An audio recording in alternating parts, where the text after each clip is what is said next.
भारत माता की। भारत माता की। भारत माता की। सिमरिया धाम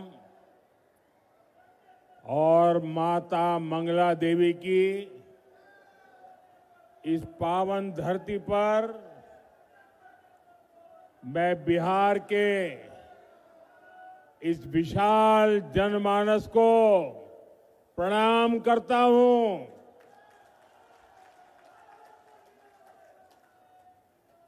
हम तोहरा सबका प्रणाम करे छियो। की हालचाल छो? बेगूसराय की इस धरती से मैं राष्ट्र कवि रामधारी सिंह दिनकर जी को नमन करता हूं। मैं बिहार केसरी श्री कृष्ण सिंह श्री बाबूजी को भी आदरपूर्वक प्रणाम करता हूं। साथियों, मेरा सौभाग्य है कि छठ महापर्व की इस शुभ बेला में आप सभी परिवारजनों के बीच आप सबके दर्शन करने का अवसर मिला है। मेरी कामना है कि छठी मैया का आशीर्वाद बिहार पर, हम सभी पर इसी तरह बना रहे। साथियों, जब छठी मैया की पूजा की बात आती है तो शारदा सिन्हा जी को याद करना स्वाभाविक है। और शारदा जी तो बेगूसराय की बहू थी। हमारी सरकार को उन्हें पहले पद्म भूषण और इस वर्ष पद्म विभूषण से सम्मानित करने का अवसर मिला। शारदा सिन्हा जी अब हमारे बीच नहीं है, लेकिन उनके अमर गीत हमेशा गूंजते रहेंगे। मैं शारदा सिन्हा जी को विनम्र श्रद्धांजलि अर्पित करता हूं। साथियों, आज बेगूसराय की ये धरती एक नए उत्साह से भरी हुई है। यहां नौजवानों का जोश है, बहनों बेटियों का भरपूर आशीर्वाद है। ये सिर्फ जनसभा नहीं है, ये बिहार के सपनों का, नए संकल्पों का मेला है, मेला। और इस जनसभा का पूरे बिहार को संदेश है, फिर एक बार एनडीए सरकार, फिर एक बार, फिर एक बार, फिर एक बार, फिर एक बार सुशासन की सरकार।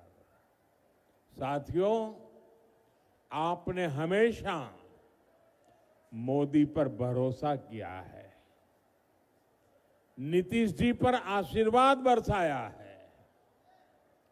एनडीए के लिए आपका यही प्यार, आपका अटल विश्वास अब विकास को विकास के नए दौर की तरफ ले जा रहा है। कोई कल्पना कर सकता है कि अभी दिवाली को गए 2 दिन हुए हैं और छठ मैया का बहुत बड़ा त्योहार कल शुरू हो रहा है और इस बीच मैं लाखों माताओं बहनों को यहां देख रहा हूं। ये अपने आप में मेरे लिए तो एक बहुत बड़ा सुखद आश्चर्य है। मैं सोच नहीं सकता हूं कि बिहार हो, छठ मैया का पर्व कल हो और आज हमें आशीर्वाद देने के लिए ये महिलाएं, माताएं, बहनें, बेटियां, जहां मेरी नजर जा रही है, माताएं, बहनें मैं देख रहा हूं। आप हमें आशीर्वाद देने आए हैं, ये हमारी बहुत बड़ी शक्ति है।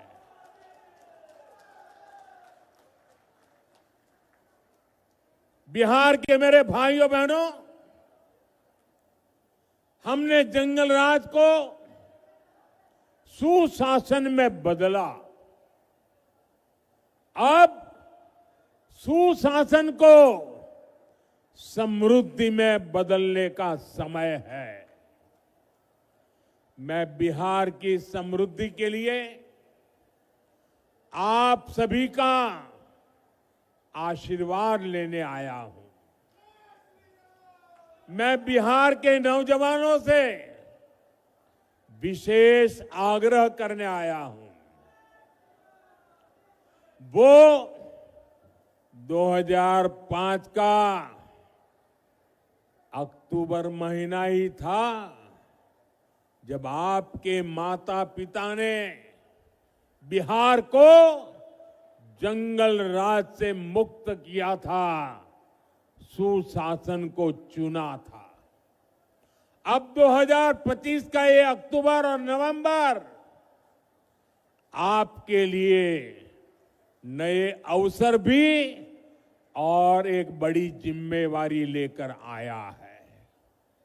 आपको अपने और बिहार की आने वाली पीढ़ियों के लिए समृद्ध बिहार बनाना है। आपको अपने एक वोट की ताकत समझनी है। आपके एक वोट से ही बिहार की समृद्धि तय होगी। विकसित भारत बनाने का संकल्प मजबूत होगा। साथियों, जब से बिहार चुनाव की घोषणा हुई है, तब से हम एक चीज साफ साफ देख रहे हैं। एक तरफ एनडीए है, नीतीश जी, मांझी जी, उपेंद्र जी, चिराग पासवान जी, ये सूझबूझ से भरा हुआ नेतृत्व है। इसको भाजपा की हमारी टीम, दिलीप जी, सम्राट चौधरी जी, विजय सिन्हा जी से और मजबूती मिलती है। वहीं दूसरी तरफ लाठियां भाज रहा महागठबंधन है। ये लोग कैमरे पर आकर कुछ भी बोले, लेकिन पीठ पीछे एक दूसरे की खाल खींच रहे हैं। इस महागठबंधन में अटक दल है, लटक दल है, भटक दल है, झटक दल है और पटक दल है। आरजेडी बीते 2 दशक में कोई चुनाव नहीं जीती, लेकिन अपने अहंकार में अटकी हुई है। इसी अहंकार में इन्होंने जेएमएम को झटक दिया। कांग्रेस 35 साल से बिहार में आरजेडी की पिछलग्गू बनी हुई है। इस बार आरजेडी ने उसको फिर पटक दिया। इन लोगों ने वीआईपी को भी भटका दिया। जो लेफ्ट के दल है उनको लटका दिया। साथियों, जब स्वार्थ हावी होता है, लूट खसूट ही लक्ष्य होता है, तो वही होता है जो आरजेडी कांग्रेस वाले कर रहे हैं। ये लोग पहले टिकट बेचते हैं, फिर घोटाले करते हैं। आप देखिए तो सही, एक आरजेडी का परिवार है जो बिहार का सबसे भ्रष्ट परिवार है, और ज्यादातर लोग अदालत से जमानत पर निकल करके बाहर खड़े हैं। जमानत पर जीने के लिए मजबूर है। दूसरी तरफ कांग्रेस का एक परिवार है जो देश का सबसे भ्रष्ट परिवार है। इस परिवार के भी ज्यादातर लोग जमानत पर बाहर है। साथियों, बिहार ऐसे लोगों पर भरोसा नहीं करता, और इसलिए पूरे बिहार में एक ही नारा गूंज रहा है। एक ही नारा गूंज रहा है, नई रफ्तार से चलेगा बिहार जब फिर आएगी एनडीए सरकार। साथियों, मैं जो बातें कहने जा रहा हूं, मैं चाहूंगा कि बिहार का नौजवान उन्हें ध्यान से सुने और उन पर जरा गौर करे। जंगल राज वालों ने सिर्फ अपने बेटे बेटियों का भविष्य बनाया, बिहार के नौजवानों का भविष्य तबाह कर दिया। और ये बात बेगूसराय का हर घर जानता है, हर कोई महसूस करता है। साथियों, हमारे श्री बाबू ने बेगूसराय को औद्योगिक केंद्र बनाने के लिए काम किया था। उनके प्रयास से यहां अनेक प्रकार के उद्योग आए। एक समय था जब ये क्षेत्र देश के प्रमुख औद्योगिक केंद्रों में से एक था। बरौनी में सायरन बजता था तो पूरा बिहार गर्व से भर जाता था। 60 के दशक में यहां रिफाइनरी लगी, फर्टिलाइजर फैक्ट्री बनी, बिजली का कारखाना लगा, यहां नौकरियां बनी, उम्मीदें जगी, चहल पहल होने लगी। लेकिन फिर क्या हुआ? फिर जंगल राज आ गया। धौंस, धमकी और डर का वो काला दौर जिसने बिहार के उद्योगों पर ताले लगा दिए, फैक्ट्रियों को बंद कर दिया, निवेशक भाग गए। ये ताले फैक्ट्री पर नहीं, आपके भविष्य पर ताले लगा दिए थे। जंगल राज ने सिर्फ कुछ फैक्ट्रियां बंद नहीं की, बल्कि बिहार के नौजवानों के भविष्य को अधर में लटका दिया था। बरौनी, बेगूसराय को एक सदी पीछे धकेल दिया। जिस आरजेडी ने बिहार को पलायन का अभिशाप दिया, उसके नेता आज बड़ी बड़ी बातें करते हैं। साथियों, एनडीए सरकार के लिए विकास सबसे बड़ी प्राथमिकता है। हम जानते हैं कि जब औद्योगिकरण होगा तो नौकरियां भी आएगी। इसलिए हमने सबसे पहले बिहार को जंगल राज से मुक्त किया। जब बिहार में कानून का राज लौटा तो उद्योगों के लिए भी माहौल बना। 2014 में डबल इंजन की सरकार बनने के बाद इसे और गति मिली। आज आप देखिए, हमारा बेगूसराय न सिर्फ अपने औद्योगिक पहचान वापस पा रहा है, बल्कि देश का एक बड़ा इंडस्ट्रियल हब बनने की तरफ आगे बढ़ रहा है। बरौनी का खाद कारखाना जंगल राज में बंद पड़ा था। हमने ठाना कि इसको फिर से चलाना है और इसके लिए गैस की जरूरत थी। गैस बिहार में थी नहीं।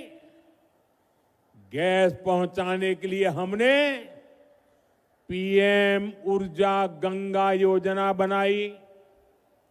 हजारों करोड़ रुपए लगाए। पश्चिम बंगाल से बिहार के लिए गैस पाइपलाइन बिछाई ताकि बिहार के नौजवानों को रोजगार मिले और किसानों को पर्याप्त खाद मिल सके। आज इससे हजारों परिवारों की रोजी रोटी चल रही है। साथ ही यहां हजारों बहनों की रसोई में पाइप से सस्ती गैस भी पहुंच रही है। साथियों, जंगल राज वालों ने बरौनी रिफाइनरी को भी अपने हाल पर छोड़ दिया था। हमने उसमें नया जीवन डाला। हजारों करोड़ का निवेश किया। अब यहां नया पेट्रोकेमिकल प्लांट बन रहा है। इससे यहां प्लास्टिक उद्योगों को बल मिलेगा। छोटे और लघु उद्योग लगेंगे। युवाओं के लिए हजारों नए रोजगार बनेंगे। बरौनी डेयरी के विस्तार से हमारे पशुपालकों और किसानों की कमाई बढ़ रही है। अब बेगूसराय एक टेक्सटाइल हब भी बनता जा रहा है। कई कंपनियां यहां कपड़ा बनाने की फैक्ट्रियां लगा रही है। बेगूसराय में एक के बाद एक मल्टी ब्रांड शोरूम खुलते जा रहे हैं। बड़ी बड़ी कंपनियां यहां आ रही हैं। बड़ी बड़ी गाड़ियों के शोरूम यहां खुल गए हैं। अच्छी बिजली सप्लाई ने यहां के उद्योगों को नई ताकत दे दी है। और इतना ही नहीं, मुझे कोई कह रहा था कि मिठाई की इतनी ज्यादा दुकानें खुल गई है कि पूछो मत। साथियों, नीतीश जी के नेतृत्व में बीते सालों में करीब 50 लाख रोजगार बिहार में बने हैं। शिक्षा हो, पुलिस हो, हेल्थ हो, सब जगह रिकॉर्ड भर्तियां की गई हैं। आने वाले 5 सालों में इससे भी अधिक रोजगार बने, ये संकल्प लेकर हम चल रहे हैं। हम बिहार के जिले जिले में मेडिकल कॉलेज बना रहे हैं। यहां बेगूसराय मेडिकल कॉलेज पर भी काम चल रहा है। गांव गांव आयुष्मान आरोग्य केंद्र बन रहे हैं। इससे doctor, nursing staff, paramedical staff, ऐसे अनेक रोजगार बनेंगे। साथियों, आपको याद रखना है, आरजेडी कांग्रेस का नाम सुनते ही ये निवेशक भाग जाते हैं। जो नौकरी का लालच देकर गरीब का खेत अपने नाम लिखवाते हैं, ऐसे लोग नौजवानों को कभी नौकरी नहीं देंगे। अच्छा साथियों, आप इतनी बड़ी तादाद में यहां हैं, आप मेरा एक काम करेंगे? सबके सब जरा बताओ, मेरा एक काम करेंगे? ऐसे नहीं, जोर से बताओ। तो एक काम करिए, आपके पास मोबाइल तो होगा ही होगा, जरा मोबाइल फोन बाहर निकालिए। जरा मोबाइल फोन बाहर निकाल करके जरा मोबाइल की लाइट जला दीजिए। ये मोबाइल कांग्रेस के समय में बहुत महंगा था और विदेश से मंगाना पड़ता था। कांग्रेस के समय में देश में मोबाइल बनाने वाले, जरा आप आवाज बंद करो भाई, आपका उत्साह मैं समझता हूं, जरा आवाज बंद करो। मोबाइल फोन बनाने वाली कांग्रेस के जमाने में सिर्फ 2 फैक्ट्रियां थी। आपकी लाइट चालू रखो।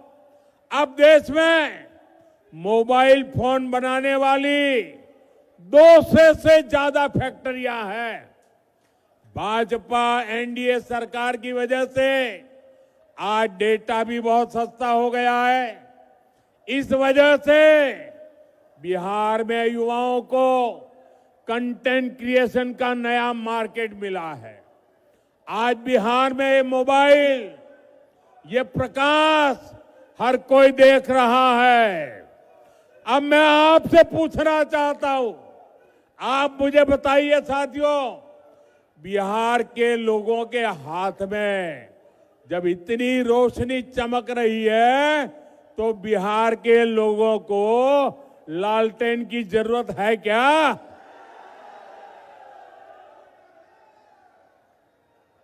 अपना मोबाइल हम नीचे रखिए।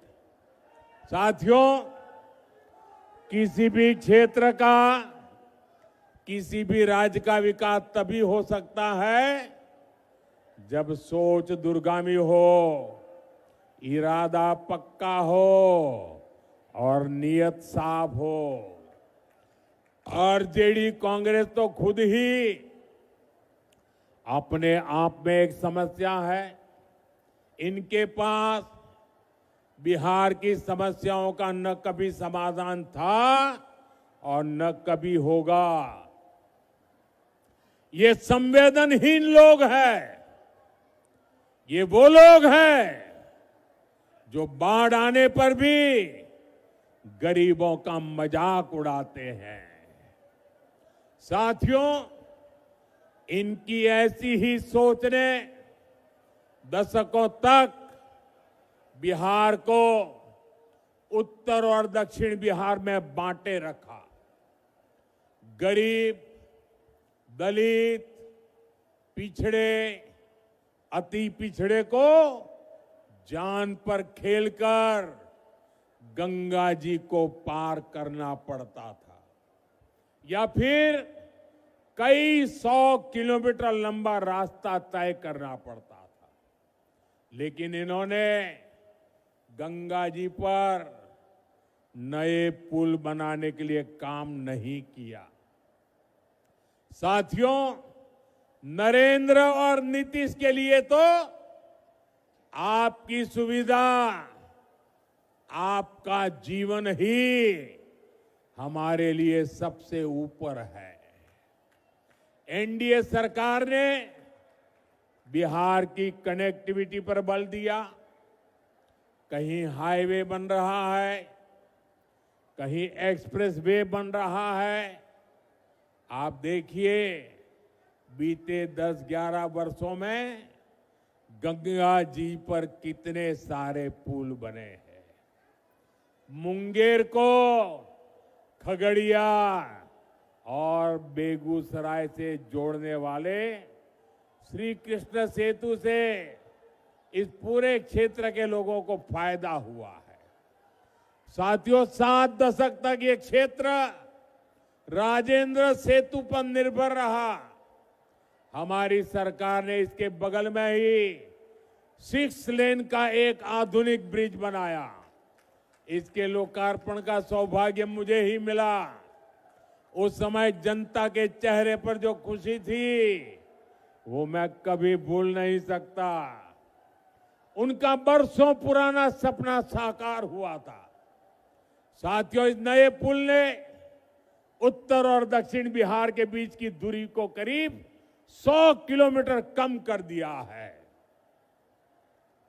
इससे सिमरिया धाम आना जाना भी आसान हुआ है। जो हजारों कल्पवासी जो कार्तिक मास में सिमरिया घाट जाते हैं, उनको बहुत बड़ी सुविधा मिली है। साथियों, आप मोदी को भली भांति जानते हैं। ये आपका मोदी चांदी का चम्मच लेकर पैदा नहीं हुआ है। मोदी गरीबी में रहा है। उसने गरीबी के दुख दर्द को सहा है और इसलिए आज जब देश के गरीब ने मोदी को सेवा का अवसर दिया है, तो पूरी शक्ति से, पूरी ताकत से देश में गरीब को मदद पहुंचा करके गरीबी को इस देश में खत्म करने का पूरा प्रयास कर रहा है। गरीब के लिए पक्का घर सपना होता है।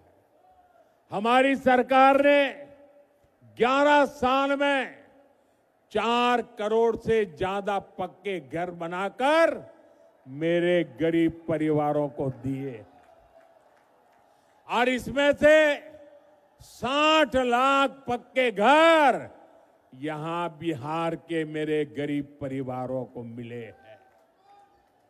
हर गरीब को घर का चूल्हा जलता रहे, इसलिए मोदी मुफ्त अनाज देता रहता है। हर गरीब को मुफ्त इलाज, मुफ्त बिजली कनेक्शन, मुफ्त गैस कनेक्शन, सस्ती गैस, ये सिर्फ सुविधाएं नहीं, ये सम्मान भरा जीवन देने वाली जरूरतें हैं। और इसका सबसे अधिक फायदा दलित, महादलित, पिछड़े, अति पिछड़े परिवारों को हो रहा है।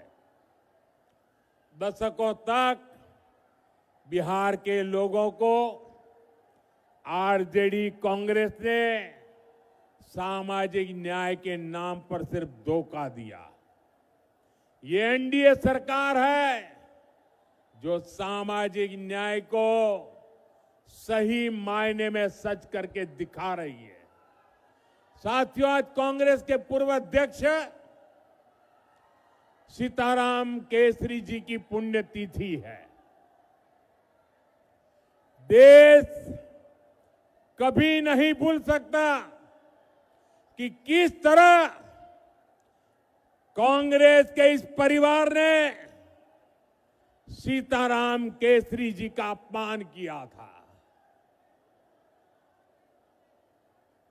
आज का दिन हमें याद दिलाता है कि कांग्रेस दलितों, पिछड़ों के अधिकार छीनने के लिए क्या कुछ कर सकती है।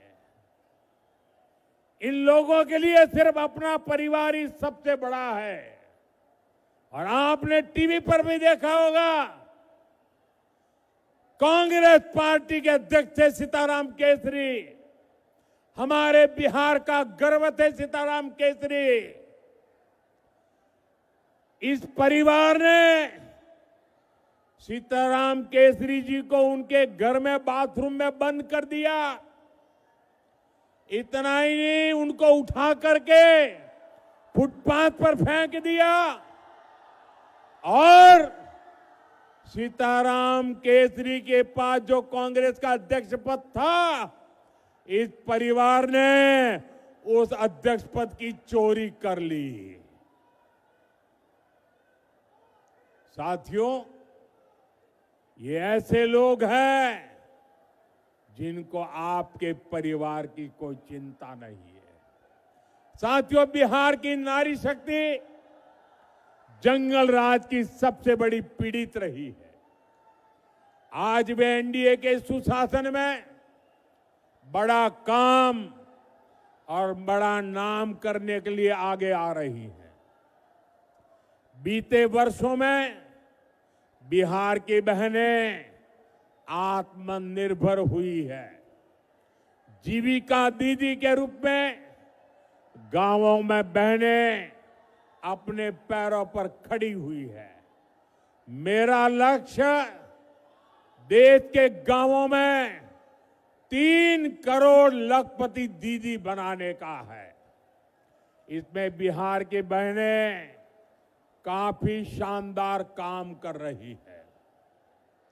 साथियों, बिहार की एनडीए सरकार ने जो महिला रोजगार योजना शुरू की है, ये बहुत ही प्रशंसनीय काम हुआ है। 1 करोड़ 20 लाख से ज्यादा बहनों में से हर एक को रोजगार शुरू करने के लिए 10,000 रुपया देना बहुत बड़ा कदम है। बिहार की बहनें इसको खुले दिल से अपना भी रही है। इसलिए आप सभी को इन महिला विरोधी आरजेडी कांग्रेस वालों से बहुत सावधान रहना है। इनके लिए हर रास्ता बंद करना है। आपको याद रखना है, ये आरजेडी कांग्रेस वाले महिला रोजगार योजना पर भी ताला लगा सकते हैं। महिलाओं के अधिकार बात आई, इन लोगों ने पार्लियामेंट में सारे नियमों को तोड़ करके उस कानून के कागजों को छीन करके फाड़ दिया था। ऐसे महिला विरोधी लोग हैं। साथियों, आज हमारी सरकार की प्राथमिकता आपका खर्च कम करने और बचत बढ़ाने पर है। जीएसटी बचत उत्सव के पीछे भी यही सोच है। जीएसटी बहुत कम होने से बिहार के हर परिवार को बचत हो रही है। त्योहारों के इस मौसम में कोई नया टीवी ले रहा है, कोई नया पंखा, कोई नया फ्रिज ले रहा है, किसी ने नया स्कूटर लिया, नई बाइक ली। इसमें भी हजारों रुपए की बचत हो रही है। इससे हर परिवार को कुछ न कुछ बचत हुई है। साथियों, जीएसटी बचत उत्सव के दौरान अभी दिवाली में भी खरीद बिक्री के नए रिकॉर्ड बने हैं। देशवासियों ने बहुत उत्साह दिखाया है। इसमें भी बड़ी बात यह है कि लोगों ने स्वदेशी को चुना है। लोग गर्व से कहते हैं ये स्वदेशी है। एक रिपोर्ट बताती है कि देश में करीब 90% खरीदारी स्वदेशी चीजों की हुई है। यानी हमारे दुकानदारों ने स्वदेशी बेचा और देशवासियों ने देश का गौरव बढ़ाने के लिए स्वदेशी खरीदा। जब स्वदेशी बिकता है तो इसका फायदा हमारे किसानों, हमारे विश्वकर्मा साथियों, हमारे कारीगरों, हमारे बुनकरों को ही होता है। बिहार के लोगों को भी इसका बहुत लाभ हुआ है। यानी डबल इंजन सरकार, बचत और कमाई का डबल बेनिफिट बिहार के लोगों को दे रही है। साथियों, बेगूसराय में 6 नवंबर को मतदान होना है। 6 नवंबर याद रखना है। समय बहुत कम है। आप मेरा एक काम करेंगे, जरा जोर से बताइए, आप मेरा एक काम करेंगे? जरा हाथ ऊपर करके सबके सब लोग बताइए, मेरा एक काम करेंगे? देखिए, आपको घर घर जाना है। मोदी है आप मेरे लिए, तो मोदी बनकर आपको मेरी बात घर घर पहुंचानी है। एनडीए ने बिहार को नक्सलवाद से, माओवादी आतंक से मुक्त किया है। आज बेखौफ होकर आप अपना काम कर सकते हैं। आप खुल करके वोट दे सकते हैं। बिहार के लोगों का एक वोट एक शांत, सुखी और समृद्ध बिहार का निर्माण करेगा। जंगल राज वालों को दूर रखेगा। इस बार बिहार में एनडीए की विजय का नया रिकॉर्ड बने, इस लक्ष्य को लेकर हमें आगे बढ़ना है। साथियों, मेरा एक आग्रह और है। आप जब घर घर जाएं तो हर परिवार में जाकर के बड़े बुजुर्गों को बताना कि अपने मोदी जी बेगूसराय आए थे और मोदी जी ने परिवार के सबको छठ महापर्व की शुभकामनाएं भेजी हैं। एक बार फिर इतनी विशाल संख्या में यहां आकर हमें आशीर्वाद देने के लिए मैं आपका बहुत बहुत आभारी हूं। मेरे साथ बोलिए, भारत माता की, भारत माता की, भारत माता की। बहुत बहुत धन्यवाद।